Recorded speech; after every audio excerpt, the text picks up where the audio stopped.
Lectura de la carta a los Hebreos. Hermanos, ¿para qué seguir? No me da tiempo de referir la historia de Gedeón, Barak, Sansón, Jefté, David, Samuel y los profetas. Estos, por fe, conquistaron reinos, administraron justicia, vieron promesas cumplidas, cerraron fauces de leones, apagaron hogueras voraces, esquivaron el filo de la espada, se curaron de enfermedades, fueron valientes en la guerra, rechazaron ejércitos extranjeros. Hubo mujeres que recobraron resucitados a sus muertos, pero otros fueron torturados hasta la muerte, rechazando el rescate para obtener una resurrección mejor. Otros pasaron por la prueba de las burlas y los azotes, de las cadenas y la cárcel. Los apedrearon, los aserraron, murieron a espada, rodaron por el mundo vestidos con pieles de oveja y de cabra, faltos de todo, oprimidos, maltratados. El mundo no era digno de ellos, vagabundos por desiertos y montañas, por grutas y cavernas de la tierra. Y todos estos, aún acreditados por su fe, no consiguieron lo prometido, porque Dios tenía preparado algo mejor a favor nuestro para que ellos no llegaran sin nosotros a la perfección. Palabra de Dios. Alabamos. Sed valientes de corazón los que esperáis en el Señor. Sed valientes de corazón los que esperáis en el Señor. Qué bondad tan grande, Señor, reserva para los que te temen y concedes a los que a ti se acogen a la vista de todos. Sed valientes de corazón los que esperáis en el Señor. En el asilo de tu presencia los escondes de las conjuras humanas. Los ocultas en tu tabernáculo frente a las lenguas pendencieras. Sed valientes de corazón los que esperáis en el Señor. Bendito sea el Señor que ha hecho por mí prodigios de misericordia en la ciudad amurallada. Sed valientes de corazón los que esperáis en el Señor. Yo decía en mi ansiedad, me has arrojado de tu vista, pero tú escuchaste mi voz suplicante cuando yo te gritaba. Sed valientes de corazón los que esperáis en el Señor. Amad al Señor, fieles suyos. El Señor guarda a sus leales y a los soberbios los paga con creces. Sed valientes de corazón los que esperáis en el Señor.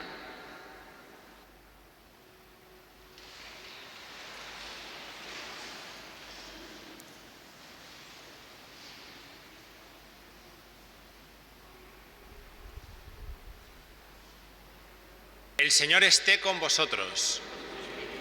Lectura del Santo Evangelio según San Marcos.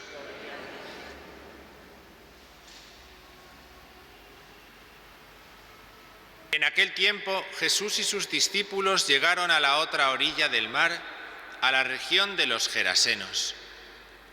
Apenas desembarcó, le salió al encuentro de entre los sepulcros un hombre poseído de espíritu inmundo. Y es que vivía entre los sepulcros, ni con cadenas podía ya nadie sujetarlo. Muchas veces lo habían sujetado con cepos y cadenas, pero él rompía las cadenas y destrozaba los cepos, y nadie tenía fuerza para dominarlo. Se pasaba el día y la noche en los sepulcros y en los montes, gritando e hiriéndose con piedras. Viendo de lejos a Jesús, echó a correr, se postró ante él y gritó con voz potente: ¿Qué tienes que ver conmigo, Jesús, Hijo de Dios Altísimo? Por Dios te lo pido, no me atormentes. Porque Jesús le estaba diciendo: Espíritu inmundo, sal de este hombre. Y le preguntó: ¿Cómo te llamas? Él respondió: Me llamo Legión, porque somos muchos. Y le rogaba con insistencia que no los expulsara de aquella comarca.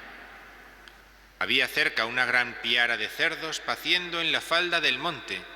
Los espíritus le rogaron: envíanos a los cerdos para que entremos en ellos. Él se lo permitió, los espíritus inmundos salieron del hombre y se metieron en los cerdos, y la piara, unos 2000, se abalanzó acantilado abajo al mar y se ahogó en el mar.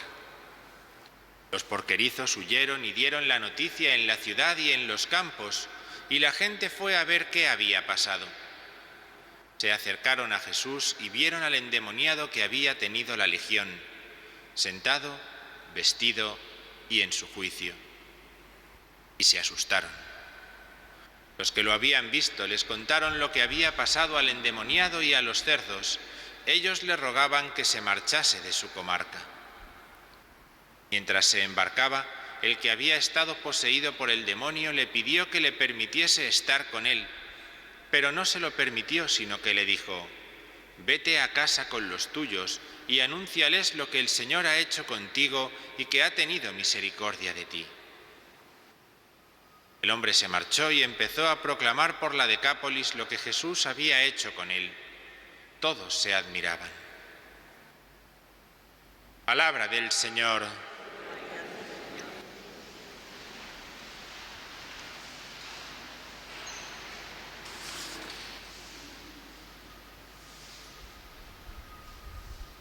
La fe es la respuesta que el hombre da a la llamada, al encuentro con Dios que le busca, con Dios que se le acerca.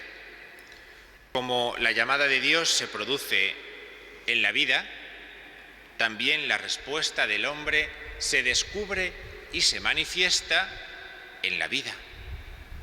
Así le sucede a este endemoniado del que acabamos de escuchar en el Evangelio, que pasa del caos al orden.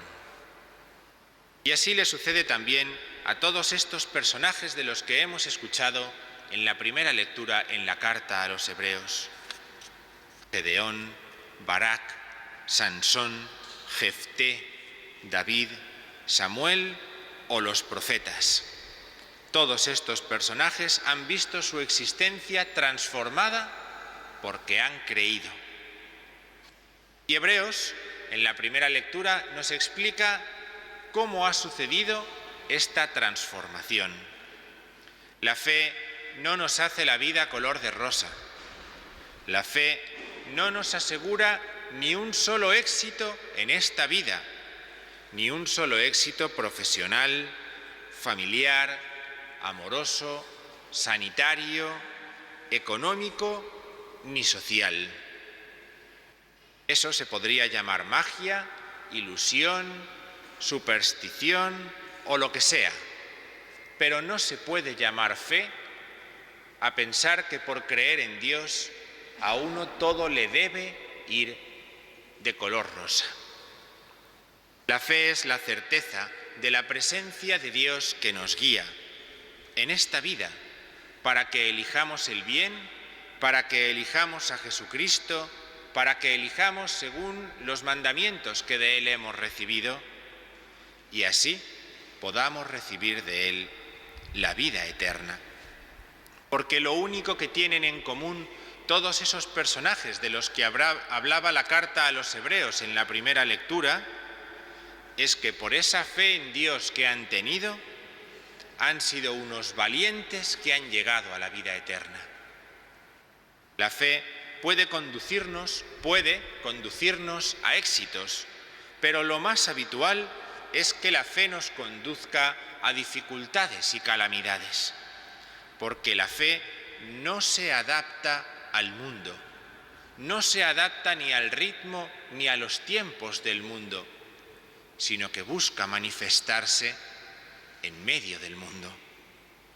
La fe no busca la facilidad, la fe no busca las comodidades. Cuando pedimos algo a Dios para más tranquilidad, para más comodidad, para más seguridad, igual no lo estamos pidiendo desde la fe, aunque lo pidamos muy tiernos y poniendo ojitos al Señor en nuestra oración. Por eso nos viene bien releer lo que han tenido que afrontar todos estos personajes de la primera lectura. Conquistaron reinos, administraron justicia, vieron promesas cumplidas, cerraron fauces de leones, apagaron hogueras voraces. Todo con un tono épico que no habla solamente de victoria, sino también de fracaso. Otros pasaron por la prueba de las burlas, de los azotes, de las cadenas y de la cárcel. Fueron torturados hasta la muerte, apedreados, los aserraron, muertos a espada y tantas calamidades. Todas esas calamidades, por la fe, son hazañas que nos llevan a vivir también o a desear también nosotros afrontar las hazañas del día a día, que consisten en elegir el bien entre los que eligen el mal, en creer, aunque eso nos suponga la experiencia de estar desasidos, en definitiva, en negarnos confiados en la certeza de la presencia de Dios. Porque la fe no significa irracionalidad. La fe no significa que uno ha perdido la cabeza. La fe significa una valentía sabia, razonable, serena, firme, convencida de la presencia y la vida eterna que Dios nos ofrece. La fe es capaz incluso de enfrentarse a la comodidad en la vida religiosa, a la comodidad en lo religioso, en no dejarnos llevar por lo fácil en lo piadoso, sino por aquello que es cierto, por aquello a lo que el Señor nos llama cada día. Esta pandemia que vivimos, la situación económica, la situación social que padecemos, obliga a los cristianos a desescalar desde el sillón hacia la vida. Y de esta forma, asumir el don de la fe que Dios nos ofrece para ser valientes, sin más certeza que Cristo, sin más certeza que la vida eterna que nos ofrece. Y eso es lo que hace de nuestras decisiones de cada día hazañas, no reconocidas seguramente por los hombres, ni cercanos ni lejanos, pero hazañas que están escritas en el libro de la vida.